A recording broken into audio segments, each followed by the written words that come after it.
അസ്സലാമു അലൈക്കും. വലൈക്കും അസ്സലാം അങ്കിൾ. ഇന്ന് എങ്ങനെയുണ്ടായിരുന്നു നിന്റെ ക്ലാസ്? നല്ലതായിരുന്നു അങ്കിൾ. അങ്കിളിന്റെ ജോലിയൊക്കെ എങ്ങനെയുണ്ടായിരുന്നു? കൊള്ളാമായിരുന്നു അബു. നീ നിന്റെ ഹോംവർക്കൊക്കെ ചെയ്തോ? അതെ അങ്കിൾ, ഞാൻ വീട്ടിലെത്തിയ ഉടൻ തന്നെ അതൊക്കെ ചെയ്തു തീർത്തു. Very good Abu. അപ്പോൾ പിന്നെ അടുത്ത കഥ കേൾക്കാൻ നീ തയ്യാറാണോ? അതെ അങ്കിൾ, ഇന്ന് ഏത് കഥയാണ് പറയാൻ പോകുന്നത്? ഇൻഷാ അല്ലാ, ഹസ്രത്ത് അമ്മാർ ബിൻ യാസിർ റളിയല്ലാഹു അൻഹുവിന്റെ കഥയാണ് പറയുന്നത്. നീ റെഡിയാണോ? അതെ അങ്കിൾ. ബിസ്മില്ലാഹ്. ഹസ്രത്ത് അമ്മാർ ബിൻ യാസിർ റളിയല്ലാഹു അൻഹു ഇസ്ലാം ചരിത്രത്തിലെ മുഹാജിറീനുകളിൽ ഒരാളായിരുന്നു. ഹസ്രത്ത് അമ്മാർ ബിൻ യാസിർ റളിയല്ലാഹു അൻഹു. മുഹാജിറിൻ എന്നാൽ ഇസ്ലാമിലേക്ക് പരിവർത്തനം ചെയ്യപ്പെട്ട ആദ്യ ആളുകളായിരുന്നു. പ്രവാചകൻ മുഹമ്മദ് നബി മുസ്തഫ സ്വല്ലല്ലാഹു അലൈഹി വസല്ലമയുടെ ഏറ്റവും വിശ്വസ്തരും സ്നേഹിതരുമായ കൂട്ടാളികളിൽ ഒരാളായിരുന്നു അമ്മാർ ബിൻ യാസിർ റളിയല്ലാഹു അൻഹു. ഏറ്റവും പ്രശസ്തരും ബഹുമാന്യരുമായ അനുയായികളിൽ ഒരാളായിരുന്നു അദ്ദേഹം. സ്വന്തം ഭവനത്തിൽ ആരാധനയ്ക്കായി ഒരു പള്ളി പണി കഴിപ്പിച്ച ആദ്യ മുസ്ലിമായിരുന്നു അദ്ദേഹം. അറേബ്യയിലെ ബനു മഖ്സൂം ഗോത്രത്തിൽപ്പെട്ടതായിരുന്നു അമ്മാർ ബിൻ യാസിർ റളിയല്ലാഹു അൻഹു. മുഹമ്മദ് നബി മുസ്തഫ സ്വല്ലല്ലാഹു അലൈഹി വസല്ലമ ജനിച്ച അതേ വർഷം തന്നെയായിരുന്നു അദ്ദേഹവും ജനിച്ചത്. അദ്ദേഹത്തിന്റെ പിതാവിന്റെ പേര് യാസിർ എന്നായിരുന്നു. അദ്ദേഹത്തിന്റെ ചെറുപ്പത്തിൽ അദ്ദേഹത്തിന്റെ സഹോദരന്മാരിൽ ഒരാളെ കാണാതായി. യാസിർ തന്റെ സഹോദരന്മാരോടുകൂടി നഷ്ടപ്പെട്ട സഹോദരനെ അന്വേഷിച്ച് യാത്രയായി. അങ്ങനെ അവർ മക്കയിലേക്ക് പുറപ്പെട്ടു. മക്കയിൽ നഷ്ടപ്പെട്ട തന്റെ സഹോദരനെ കുറിച്ചുള്ള അന്വേഷണം പൂർത്തിയായപ്പോൾ സഹോദരന്മാർ നാട്ടിലേക്ക് മടങ്ങി. എന്നാൽ യാസിർ മക്കയിൽ തങ്ങാൻ തീരുമാനിച്ചു. മക്കയിൽ താമസിക്കാനായി യാസിറിന് ഒരു വീടില്ലായിരുന്നു. അതുകൊണ്ട് അബു ഹുദൈഫ എന്ന ഒരു ധനികനുമായി അദ്ദേഹം ഒരു കരാറിൽ ഏർപ്പെട്ടു. അദ്ദേഹത്തിന്റെ അടിമ പെൺകുട്ടിയെ വിവാഹം കഴിക്കുക എന്നതായിരുന്നു ആ കരാർ. അങ്ങനെ അടിമയായ സുമയ്യ ബിൻ ഖയാദിനെ വിവാഹം ചെയ്യാൻ യാസിർ സമ്മതിച്ചു. യാസിറും സുമയ്യയും സന്തോഷത്തോടെ ജീവിച്ചു. അവർക്ക് 2 പുത്രന്മാരുണ്ടായി. അമ്മാർ ബിൻ യാസിർ റളിയല്ലാഹു അൻഹു അവരുടെ രണ്ടാമത്തെ പുത്രനായിരുന്നു. എന്നാൽ അറേബ്യയിൽ നിലനിന്നിരുന്ന രീതി അനുസരിച്ച് അബൂ ഹുദൈഫയുടെ അടിമയായി അദ്ദേഹം കണക്കാക്കപ്പെടുന്നു. അമ്മാർ റളിയല്ലാഹു അൻഹുവും അദ്ദേഹത്തിന്റെ മാതാപിതാക്കളും ഇസ്ലാം സ്വീകരിച്ച ആദ്യ ആളുകളിൽ ഉൾപ്പെടുന്നു. അമ്മാർ ബിൻ യാസിർ റളിയല്ലാഹു അൻഹു ഇസ്ലാം മതം സ്വീകരിച്ചതും അബൂബക്കർ റളിയല്ലാഹു അൻഹുവിന്റെ നേരിട്ടുള്ള സ്വാധീനത്തിലായിരുന്നു. അക്കാലത്ത് മക്കയിലെ സാഹചര്യം പ്രവാചകനും അദ്ദേഹത്തിന്റെ അനുയായികൾക്കും അനുകൂലമായിരുന്നില്ല. മക്കയിലെ ജനങ്ങൾ സമ്പന്നരും ദരിദ്രരും എന്ന 2 വിഭാഗങ്ങളായി മാറിയിരുന്നു. ധനികരായ ആളുകൾ ദരിദ്രരെ പീഡിപ്പിക്കുകയും അവരോട് പരുഷമായി പെരുമാറുകയും ചെയ്തിരുന്നു. സമ്പന്നരായ ആളുകൾ ബലഹീനരെ കീഴടക്കുകയും അവരെ നന്നായി പീഡിപ്പിക്കുകയും ചെയ്തിരുന്നു. ബലഹീനരെയും ദരിദ്രരെയും പിന്തുണയ്ക്കാൻ അവിടെ ആരുമില്ലായിരുന്നു. മക്കയിലെ ഏറ്റവും പ്രമുഖ നേതാക്കൾ ഖുറൈശി ഗോത്രത്തിൽ നിന്നാണ്. ഖുറൈശി നേതാക്കൾ കച്ചവടക്കാരും വളരെ സമ്പന്നരുമായിരുന്നു. അമ്മാർ റളിയല്ലാഹു അൻഹുവും അദ്ദേഹത്തിന്റെ മാതാപിതാക്കളും അവരുടെ യജമാനനായ അബൂ ഹുസൈഫയുടെ അടിമകളായിരുന്നു.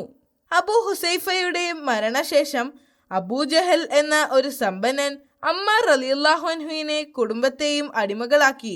അബൂജഹൽ പിന്നീട് ഇസ്ലാമിലെ ഏറ്റവും ക്രൂരന്മാരായ ശത്രുക്കളിൽ ഒരാളായി മാറി. യാസിർ ഇസ്ലാമിലേക്ക് പരിവർത്തനം ചെയ്യപ്പെട്ടപ്പോൾ ആ വാർത്ത ഉടൻ തന്നെ തന്റെ പുതിയ യജമാനനായ അബൂജഹൽ അറിയുകയും അയാൾ അമ്മാർ റളിയല്ലാഹു അൻഹുവിനോട് വളരെയധികം കോപാകുലനാവുകയും ചെയ്തു. ഖുറൈശി ഗോത്രത്തിൽ നിന്നുള്ള ഒരു കൂട്ടം ആളുകളുമായി അയാൾ യാസിറിന്റെ വീട്ടിലേക്ക് പോയി. അവർ കയ്യിൽ കരുതിയിരുന്ന തീ യാസിറിന്റെ വീട്ടിലേക്ക് എറിയുകയും അദ്ദേഹത്തിന്റെ വീട് കത്തിക്കുകയും ചെയ്തു. ഇത് സംഭവിക്കുമ്പോൾ യാസിറും കുടുംബവും ഉറങ്ങിക്കിടക്കുകയായിരുന്നു. തീ പടർന്നപ്പോൾ അവർ എഴുന്നേറ്റു. അവരുടെ വീട് കത്തുന്നതും ജീവൻ രക്ഷിക്കാനായി അവർ ഓടിപ്പോകുന്നതും ഖുറൈശികൾ കണ്ടു. അവർ രക്ഷപ്പെടുന്നത് കണ്ട് ഖുറൈശികൾ അത്ഭുതപ്പെട്ടു. ഖുറൈശികൾ അവരെ പിടികൂടി.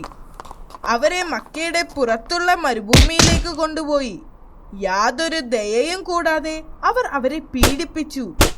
വേദന കൊണ്ട് അവർ നിലവിളിച്ചപ്പോൾ അത് കണ്ട് അവർ പൊട്ടിച്ചിരിച്ചു. എത്ര തന്നെ പീഡനങ്ങൾ സഹിക്കേണ്ടി വന്നിട്ടും അവർ തങ്ങളുടെ പുതിയ വിശ്വാസം ഉപേക്ഷിക്കാൻ തയ്യാറായില്ല.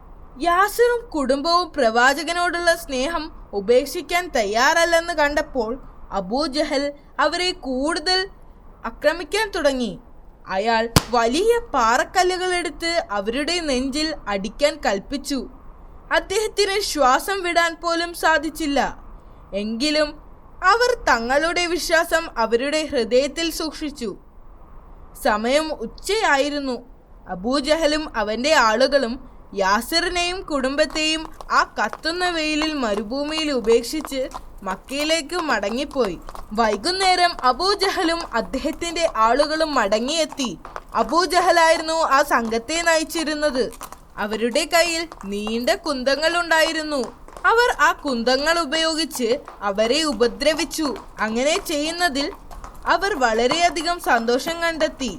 ഈ ക്രൂരമായ പീഡനത്തിൽ അമ്മാർ റളിയല്ലാഹു അൻഹുവിനും മാതാപിതാക്കൾക്കും ബോധം നഷ്ടപ്പെട്ടു. എന്നിട്ട് അവരെ എഴുന്നേൽപ്പിക്കുന്നതിനായി അവരുടെ മുഖത്ത് വെള്ളം തെളിച്ചു. അവർക്ക് ബോധം തിരിച്ചു കിട്ടിയപ്പോൾ അബൂജഹൽ അവരോട് ആക്രോശിച്ചു. അയാൾ സുമയ്യയോട് അവരുടെ ദൈവത്തെ സ്തുതിക്കാനും അവരുടെ പ്രിയപ്പെട്ട പ്രവാചകനായ മുഹമ്മദ് മുസ്തഫ സ്വല്ലല്ലാഹു അലൈഹി വസല്ലമയെ ശപിക്കാനും ആവശ്യപ്പെട്ടു. സുമയ്യ ഒരു ധൈര്യശാലിയായ ഒരു സ്ത്രീയായിരുന്നു. അബൂജഹൽ പറഞ്ഞത് കേട്ട് അവർ ഭയപ്പെട്ടില്ല. അവരുടെ മുഖം കോപം കൊണ്ട് വിറച്ചു. ഇത് കണ്ട് ദേഷ്യം വന്ന അബൂജഹൽ തന്റെ കയ്യിലുണ്ടായിരുന്ന കുന്തമുയർത്തി സുമയ്യ റളിയല്ലാഹു അൻഹുവിനെ കുത്തി. അവർ ആ നിമിഷം തന്നെ മരണപ്പെട്ടു. അമ്മാർ റളിയല്ലാഹു അൻഹുവിന്റെ പിതാവിനെയും അബൂജഹൽ ക്രൂരമായി മർദ്ദിച്ചു. അദ്ദേഹവും തന്റെ വിശ്വാസത്തിൽ നിന്നും ഒരു തരി മാറാനോ പ്രവാചകനെ നിഷേധിക്കുവാനോ തയ്യാറായിരുന്നില്ല. തന്റെ മാതാപിതാക്കൾക്ക് എന്താണ് സംഭവിച്ചത് എന്ന് മനസ്സിലായപ്പോൾ അമ്മാർ റളിയല്ലാഹു അൻഹു കരഞ്ഞു. അദ്ദേഹം ശരിക്കും നിസ്സഹായനായിരുന്നു. അമ്മാർ റളിയല്ലാഹു അൻഹുവിനോടും അബൂജഹൽ ഉച്ചത്തിൽ ആക്രോശിക്കുകയും ഭീഷണിപ്പെടുത്തുകയും ചെയ്തു. അവരുടെ ദൈവത്തെ സ്തുതിച്ചില്ലെങ്കിൽ അദ്ദേഹത്തെ മർദ്ദിക്കുകയും കൊലപ്പെടുത്തുകയും ചെയ്യുമെന്ന് അയാൾ ഭീഷണിപ്പെടുത്തി. ആ ക്രൂരമായ പീഡനം സഹിക്കാൻ അദ്ദേഹത്തിന് കഴിയുമായിരുന്നില്ല.